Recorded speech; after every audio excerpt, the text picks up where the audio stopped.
Welcome to A2K சமையல். Sunday morning பிரேக்ஃபாஸ்ட்னா ஆட்டுக்கால் பாயா ஒரு மட்டன் குழம்பு இல்லைனா சிக்கன் குழம்பு தான் ஞாபகத்துக்கு வரும். அதுவும் தீபாவளினா கேட்கா வேணும். நம்ம ஹீரோ ஆட்டுக்கால் தான் பெரும்பாலான வீட்டில் செய்வாங்க. ஸ்பெஷல் ஆட்டுக்கால் ரெசிபி தான் நம்ம கிச்சனில் இன்றைக்கி செய்ய போகிறேன். எங்கள் வீட்டில் எங்கள் பாட்டி அம்மா எப்படி பண்ணுவாங்களோ அதே மாதிரி நான் இன்றைக்கி செய்து காட்டியிருக்கேன். ஆட்டுக்கால் வாங்கிட்டு வந்த உடனேயே ஒரு பவுலில் தண்ணீர் விட்டு அதில் கல்லுப்பு மஞ்சள் பொடி ஆட்டுக்கால் சேர்த்து ஒரு 2 to 3 minutes ஊற விடுங்க. மினிட்ஸ் கழித்து தண்ணி எல்லாத்தையும் ட்ரைன் அவுட் பண்ணிடுங்க. ட்ரைன் அவுட் பண்ணிட்டோன்னே அதில் கொஞ்சம் மிளகா பொடி மஞ்சள் பொடி உப்பு சேர்த்து எல்லாத்தையும் கலந்து விட்டுட்டு தட்டு போட்டு மூடி வச்சுடுங்க. கேஸ் ஆன் பண்ணிவிட்டு ஒரு பேனில் 2 டேபிள் ஸ்பூன் தனியாக சேர்த்து அதில் ஒரு 1/4 ஸ்பூன் எண்ணெய் விட்டு கோல்டன் ப்ரௌனாக வறுத்து எடுத்துடலாம். நல்லா கோல்டன் ப்ரௌன் ஆகிட்டனே ஒரு பாத்திரத்துக்கு மாற்றிடுங்க. அதுக்கப்புறமா 1.5 ஸ்பூன் மிளகு, ஒரு 3/4 ஸ்பூன் சீரகம் ரெண்டுத்தையும் சேர்த்து அதுவும் நல்லா வறுத்து எடுத்துடலாம். அதுக்கப்புறமா காரத்துக்கு 8 or 9 சில்லி சேர்த்து வறுத்துடுங்க. உங்கள் காரத்துக்கு ஏற்ற மாதிரி. நான் ஒரு 8 நம்பர் சில்லி சேர்த்துருக்கேன். நல்லா வறுத்து எடுத்துட்டு எல்லாம் கூல்டவுன் ஆகிட்டனே மிக்சியில் பவுடரை அரைச்சி எடுத்துக்கலாம். இப்போ அடுப்பை ஆன் பண்ணிவிட்டு குக்கர் வச்சுட்டு அதில் 2 டீஸ்பூன் ஆயில் விட்டு அதில் சோம்பு போட்டு தாளிக்கலாம்.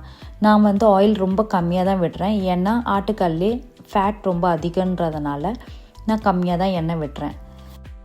சோம்பு போட்ட பிறகு 2 மீடியம் சைஸ் வெங்காயத்தை நறுக்கி வச்சுருக்கேன். அதை ஆட் பண்ணிவிட்டு வதக்குறேன். வதக்கிட்டேனே 2 மீடியம் சைஸ் தக்காளி அதுவும் நறுக்கி வச்சுருக்கேன். அதை ஆட் பண்ணிவிட்டு வதக்குறேன். அதுக்கப்புறமா 1 டேபிள் ஸ்பூன் ஜிஞ்சர் கார்லிக் பேஸ்ட்டை ஆட் பண்ணுறேன்.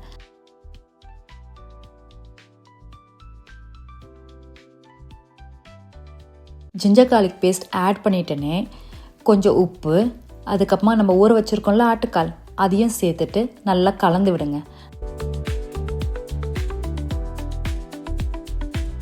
அரைச்சி வச்சுருக்கிற பொடியிலேருந்து 3 ஸ்பூன்ஸ் போடுங்க. தண்ணி தாராளமாக விடுங்க.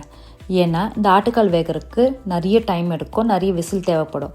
அதனால் தண்ணியை கொஞ்சம் தாராளமாக விட்டுட்டு குக்கர் மூடி விசில் போட்டு ஒரு 15 விசில் விடுங்க. ஒருத்தருக்கு ஒரு மாதிரி வேகும். எனக்கு 15 விசில் தேவைப்பட்டது. 15 விசில் கழிச்சு ஓப்பன் பண்ணி பார்த்தா நம்ம ஆட்டுக்கால் நல்லா வெந்துடுச்சு. இப்போ நம்ம தாளித்து கொட்ட வேண்டியது தான்.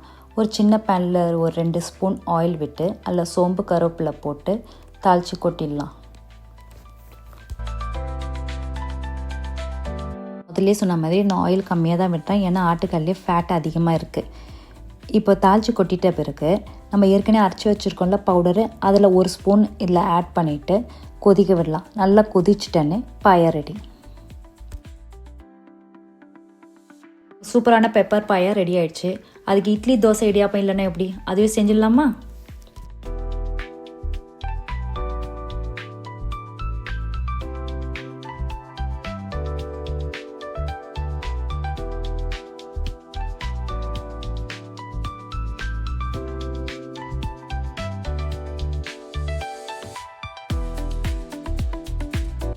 இந்த டேஸ்டியான பாயாவை நீங்களும் செஞ்சு பாருங்கள். 2 இட்லி சாப்பிட்ற இடத்துல 4 இட்லி சாப்பிடுவீங்க.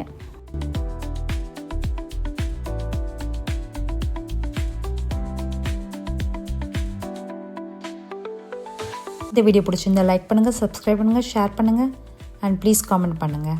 See you in the next video. Bye.